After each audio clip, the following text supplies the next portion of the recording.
राधे कृष्णा दोस्तों। तो चलिए हम आज की कहानी को शुरू करते हैं। हमारी आज की कहानी विश्वास और समर्पण। बहुत पुरानी बात है। किसी नगर में एक प्रतापी राजा राज किया करता था। उसका मंत्री बहुत ही बुद्धिमान और राजभक्त था। राजा और मंत्री दोनों का एक एक पुत्र था। राजा और मंत्री की तरह राजकुमार और मंत्री कुमार भी एक दूसरे पर पूरा विश्वास करते और सच्चे मित्रों की तरह खेलते कूदते थे। एक दिन राजकुमार और मंत्री कुमार जंगल में शिकार खेलने गए। शिकार खेलते खेलते दोनों बहुत दूर निकल गए। शाम हो जाने के कारण उन्होंने जंगल में ही किसी वृक्ष के नीचे रात बिताने का निश्चय किया। वे विश्राम करने के लिए ठीक स्थान ढूंढ ही रहे थे कि तभी उन्हें दूर तेज प्रकाश दिखा। प्रकाश देखकर दोनों कुमार उस ओर बढ़े। एक भयंकर सांप प्रकाश की सीमा में घूमता हुआ दिखाई दिया। तेज तेज प्रकाश उसी सांप की मणि से निकल रहा था। मंत्री कुमार ने राजकुमार से कहा, बड़ा विस्तर सांप है। इसकी मणि यदि किसी वस्तु से ढक दी जाए तो यह सरलता से मारा जा सकता है। थोड़ा सोच विचार कर दोनों कुमारों ने तालाब से थोड़ी गीली मिट्टी लाकर मणि के ऊपर डाल दिया। मिट्टी के नीचे मणि दब जाने से बिल्कुल अंधेरा हो गया। सांप व्याकुल होकर इधर उधर फन मारने लगा। तभी मौका देखकर दोनों कुमारों ने तलवार से सांप के टुकड़े टुकड़े कर दिए और मणि उठा ली। फिर निश्चिंत होकर रात भर विश्राम किया। सुबह उठकर दोनों कुमार जंगल में इधर उधर घूम रहे थे तो थोड़ी दूर पर उन्हें कोई सरोवर दिखाई दिया। सरोवर के चारों ओर बड़ी ही सुंदर फुलवारी बनी हुई थी, परंतु सरोवर के तट पर कोई लड़की दुखी होकर रो रही थी। यह देखकर दोनों कुमार लड़की के पास आए और पूछने लगे, तुम्हें क्या दुख है जो यूं फूट फूट कर रो रही हो? लड़की ने कहा, मैं राजा की लड़की हूँ। यह बगीचा और सरोवर मेरे पिता ने बनवाया था। यहाँ से थोड़ी ही दूर पर मेरे पिता ने एक महल भी बनवाया था। मैं अपने माता पिता के साथ उसी महल में रहती थी, परंतु एक विषधर सांप ने एक एक करके मेरे माता पिता को डस लिया। आज मेरी बारी है। सांप अभी आता होगा और मुझे भी डस कर मार डालेगा। इतना कहकर लड़की फिर आंसू बहाने लगी। दोनों कुमारों ने कहा, रो मत, अब वह सांप तुम्हें डसने के लिए जीवित नहीं है। हमने कल रात उसे मार डाला है। यह सुनकर राजकुमारी खुशी से फूली नहीं समाई। दोनों कुमार जब चलने लगे तो राजकुमारी ने कहा, आपका यह उपकार मैं जिंदगी भर नहीं भूलूंगी। शायद आप शिकारी हैं और बहुत थके हुए जान पड़ते हैं। मैं चाहती हूँ कि आप कुछ दिन मेरे अतिथि बनकर रहें। मुझे विश्वास है कि आप मेरे इस अनुरोध को टालेंगे नहीं। दोनों कुमार पास ही बने राजा के महल में गए। दोनों कुमारों के लिए राजकुमारी हर प्रकार का सुख साधन जुटा दिया। दोनों कुमार चैन से महल में रहने लगे और नित्य जंगल में शिकार खेलने जाने लगे। उनके रहने से राजकुमारी भी खुद को सुरक्षित महसूस करने लगी। एक दिन जब दोनों कुमार शिकार खेलने चले गए तो राजकुमारी सरोवर में स्नान करने गई। जब राजकुमारी स्नान करके चली गई तो राजकुमार को होश आया, परंतु आसपास चारों ओर राजकुमारी को न देखकर वह पागल हो गया और बार बार कहने लगा, अभी थी, अभी गायब हो गई। यही बात बार बार कहते कहते राजकुमार अपने महल में गया। राजा अपने बेटे की पागलों जैसी दशा देखकर बड़े चिंतित हुए। सारे राज में यह शोर हो गया कि राजकुमार पागल हो गया। वैद्य के उपचार से भी जब राजकुमार कई दिन तक ठीक नहीं हुआ तो राजा ने घोषणा करा दी कि जो व्यक्ति राजकुमार का पागलपन दूर कर देगा उसे हम अपना आधा राज दे देंगे और उसी के साथ राजकुमारी का विवाह भी कर देंगे। राजा की घोषणा सुनकर महल के पास रहने वाली बुढ़िया ने सोचा कि हो सकता है राजकुमार को किसी ने जादू टोना कर दिया हो। यह सोचकर बुढ़िया राजा के पास गई और बोली, मैं राजकुमार का पागलपन दूर करने की कोशिश करूंगी, लेकिन इसके लिए मुझे राजकुमार के साथ शिकार खेलने जाने वाले सिपाहियों की जरूरत पड़ेगी। राजा ने तुरंत राजकुमार के साथ शिकार के लिए जाने वाले सिपाहियों को बुढ़िया के साथ जाने का आदेश दे दिया। बुढ़िया ने सिपाहियों से कहा, जिस दिन राजकुमार पागल हुआ था उस दिन कहाँ कहाँ शिकार खेलने गया था, मुझे चलकर दिखाओ। कई स्थानों पर घुमाते फिराते सिपाही बुढ़िया को लेकर जब सरोवर के निकट पहुँचे तो उस समय भी राजकुमारी स्नान करने आई हुई थी। चतुर बुढ़िया ने परम सुंदरी राजकुमारी को देखते ही तुरंत समझ लिया कि अवश्य इस राजकुमारी के रूप से राजकुमार पागल हुआ है। बुढ़िया ने सिपाहियों से सरोवर के पास झोपड़ी बनाने के लिए कहा। जब झोपड़ी बन गई तो बुढ़िया उसी में रहने लगी। कई दिन तक बुढ़िया प्रतिदिन राजकुमारी का आना और सरोवर में स्नान करके चली जाना देखती रही। एक दिन जब राजकुमारी स्नान करके जाने लगी तो बुढ़िया ने कहा, बेटी इधर आओ, मैं कई दिन से इस झोपड़ी में रहती हूँ, तुम नित्य आती हो और स्नान करके चली जाती हो, कभी मुझ बुढ़िया के पास भी आकर बैठ जाया करो, इससे मेरा और तुम्हारा दोनों का ही समय बातचीत से कट जाया करेगा। बातों बातों में बुढ़िया ने कुछ देर तक राजकुमारी को बैठाए रखा। कुछ देर के बाद जब राजकुमारी जाने लगी तो बुढ़िया ने सिपाहियों को इशारा कर दिया। सिपाहियों ने जबरदस्ती राजकुमारी को उठाकर राजा के महल में पहुंचा दिया। राजकुमारी फूट फूट कर रोती और बुढ़िया को कोसती। राजकुमारी की यह दशा देखकर राजा को बड़ा दुख हुआ। राजा ने बुढ़िया को बुलाकर पूछा, इस बेचारी लड़की को तू क्यों पकड़ लाई? बुढ़िया ने कहा, महाराज, यही वह रूपवती लड़की है जिसके रूप से राजकुमार पागल हुआ है।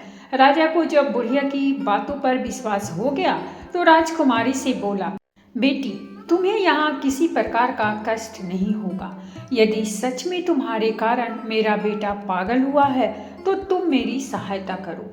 मेरा एक ही बेटा है, मैं चाहता हूँ कि उसके साथ तुम अपना विवाह कर लो।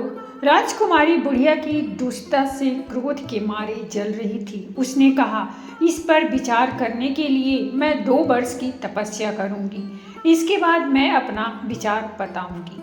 राजा ने सहर्ष उसे 2 वर्ष की तपस्या करने का समय दे दिया। राजकुमार ने जब राजकुमारी को देखा और उसे यह मालूम हुआ कि राजकुमारी यही महल में ही तपस्या करेगी तो उसका पागलपन दूर हो गया।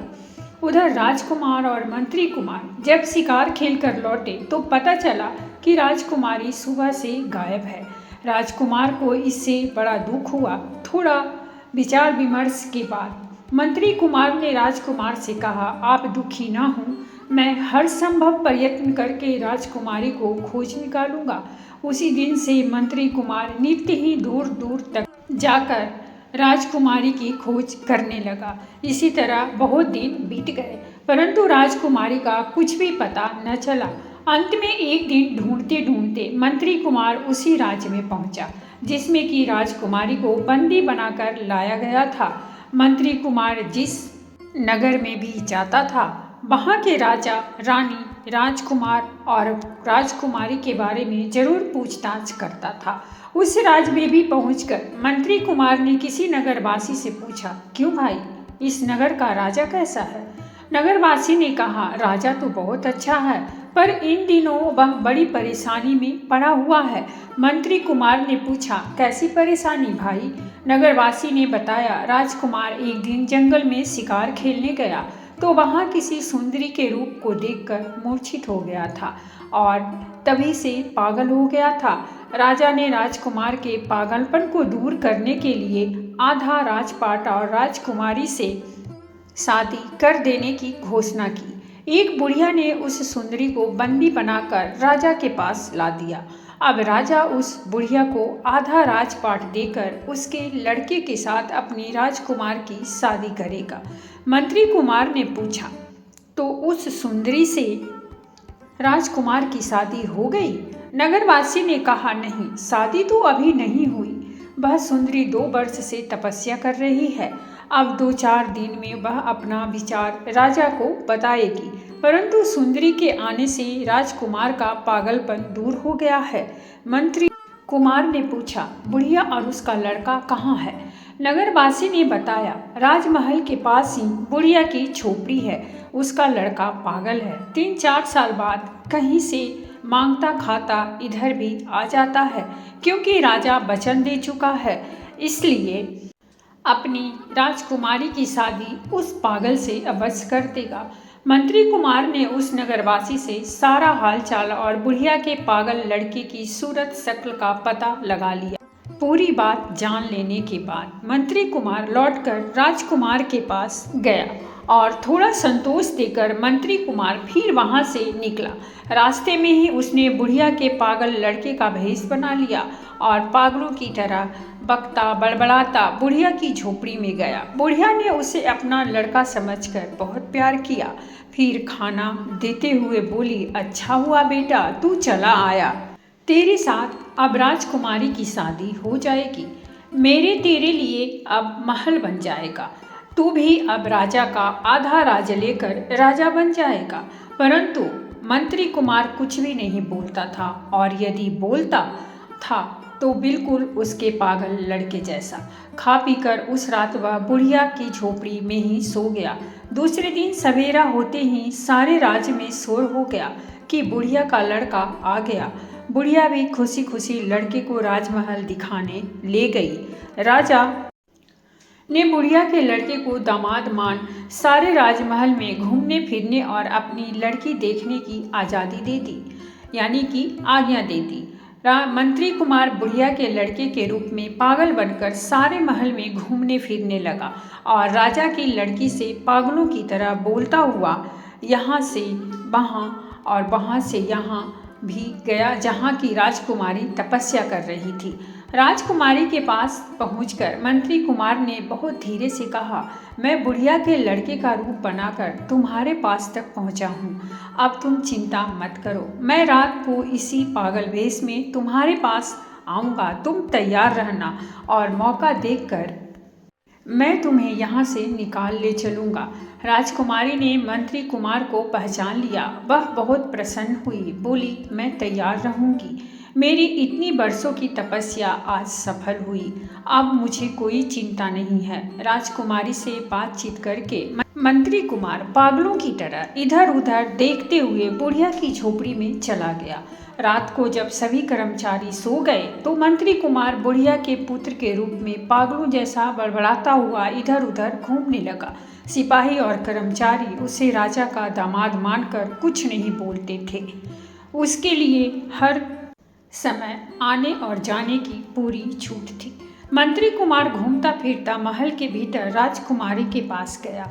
राजकुमारी तैयार बैठी थी। मंत्री कुमार राजकुमारी को अपने साथ लेकर बाहर निकला।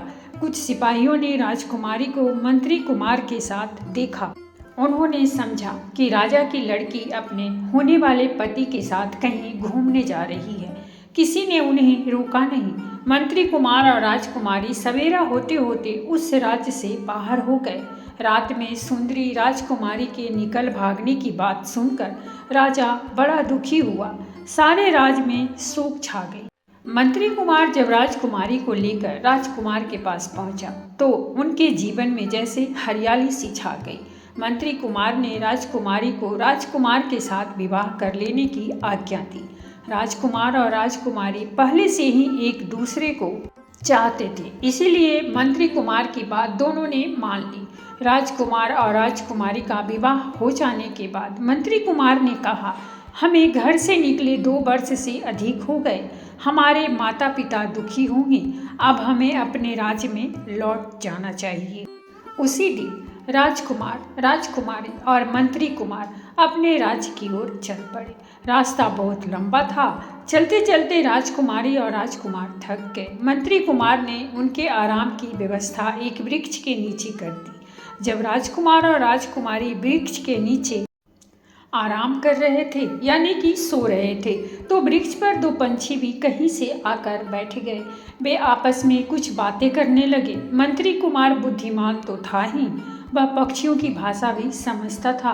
वृक्ष पर बैठे दोनों पंछी जब आपस में बातचीत करने लगे तो मंत्री कुमार ने सुना। एक पक्षी कह रहा था, मंत्री कुमार और राजकुमार एक दूसरे को बहुत प्यार करते हैं, परंतु कल इन दोनों का साथ छूट जाएगा। दूसरे पक्षी ने कहा, कैसे? पहले पक्षी ने बताया, यहाँ से चलकर राजकुमार जब अपने राज्य में पहुँचेगा तो राजा इसकी सवारी के लिए हाथी भेजेगा। उस हाथी पर चढ़कर राजकुमार जब महल की ओर जाने लगेगा तो हाथी इसे पटक कर मार डालेगा।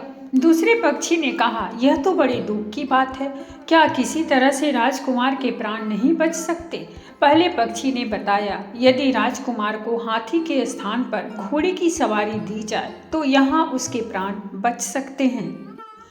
किंतु राजकुमार जब महल के फाटक पर पहुंचेगा तो फाटक टूटकर इसके सिर पर गिर पड़ेगा और राजकुमार की मृत्यु हो जाएगी। दूसरे पक्षी ने कहा, यह भी बहुत दुख की बात है, क्या राजकुमार के प्राण वहाँ भी किसी तरह बच नहीं सकते? पहले पक्षी ने कहा, यदि महल के फाटक को पहले ही गिरा दिया जाए तो वहाँ भी राजकुमार के प्राणों का खतरा टल जाएगा, परंतु फिर आधी रात को विषधर सर्प के डसने से राजकुमार की मृत्यु हो जाएगी। दूसरे पक्षी ने पूछा, क्या यहाँ भी राजकुमार की रक्षा किसी तरह हो सकती है?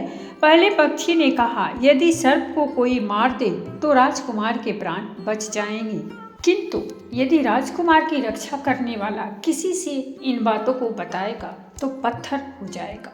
दूसरे पक्षी ने कहा, क्या वह पत्थर से कभी मनुष्य भी बन सकेगा?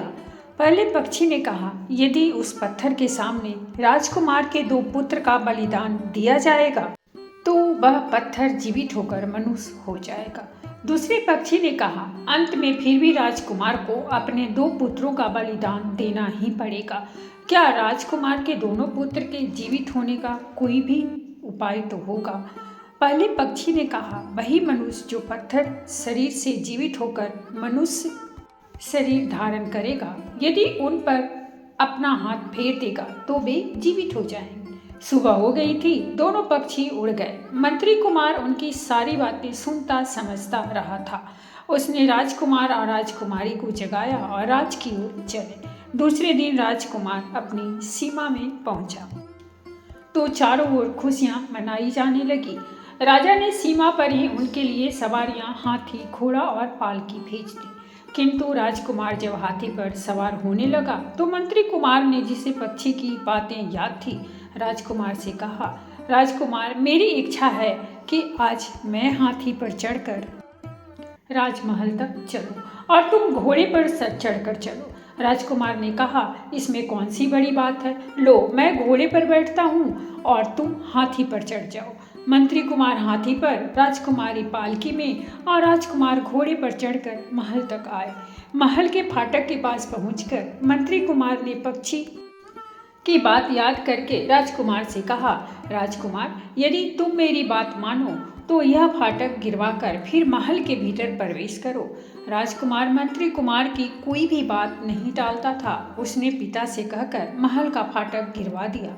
इसके बाद राजकुमारी सहित राजकुमार और मंत्री कुमार महल में गए। उस दिन सारे राज्य में बाजे बजा बजा कर खुशियां मनाई जा रही थी, किंतु मंत्री कुमार का चित्त पक्षी की बातों को सोचता रहा। रात को 12 बजे जब सारा नगर सो गया तो मंत्री कुमार तलवार लेकर राजकुमार के कमरे में गया।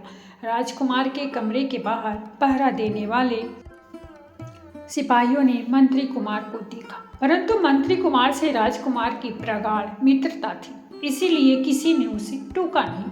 राजकुमार के कमरे में पहुंचकर मंत्री कुमार ने देखा कि राजकुमार गहरी निद्रा में सोया पड़ा है और एक काला सांप उसे डसने के लिए पलंग पर चढ़ रहा है। मंत्री कुमार ने खट से तलवार निकालकर सांप का सिर काट दिया। तलवार की आवाज़ सुनकर राजकुमार जाग पड़ा और बाहर पहरा देने वाले सिपाही भी दौड़े।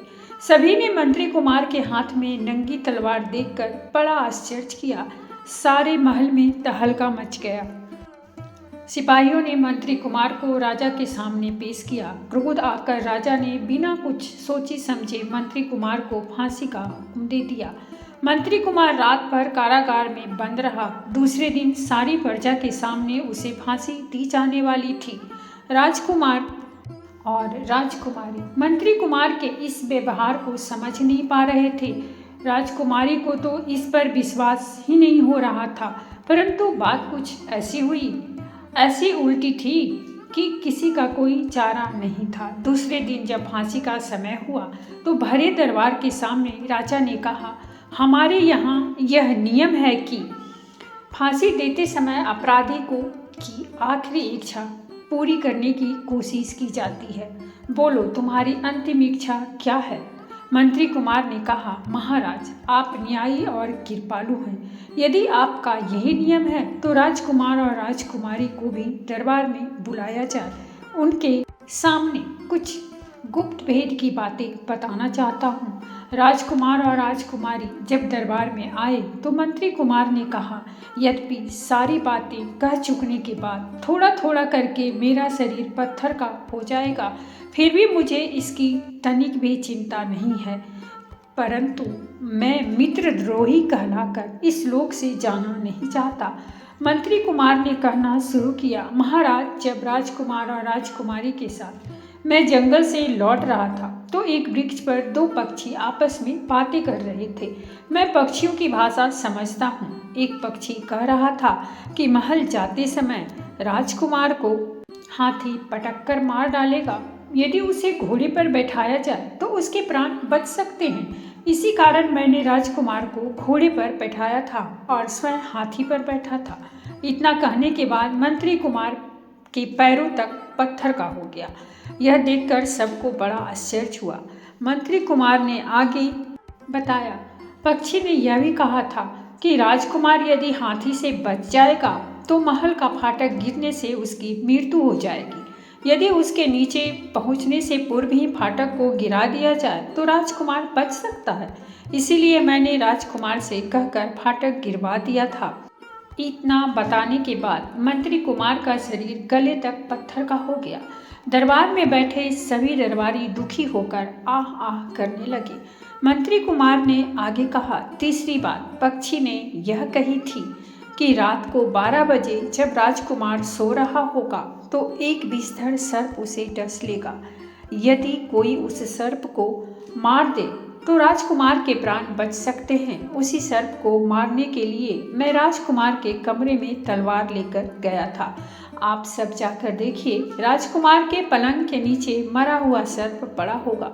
पक्षी ने कहा था, यदि ये सब बातें राजकुमार की रक्षा करने वाला किसी को बताएगा तो पत्थर का हो जाएगा, इसीलिए मैं बताना नहीं चाहता था। इतना कहने के तुरंत बाद ही मंत्री कुमार का शेष शरीर भी पत्थर का हो गया। राजा और मंत्री प्रजाजन यह सारा कौतुक देख सुनकर बड़े दुख में पड़ गए। सबके मुंह से यही निकलता, बेचारे मंत्री कुमार के प्राण भलाई करने में चले गए। राजकुमार और राजकुमारी ने शोक के मारे कई दिनों तक कुछ खाया पिया नहीं।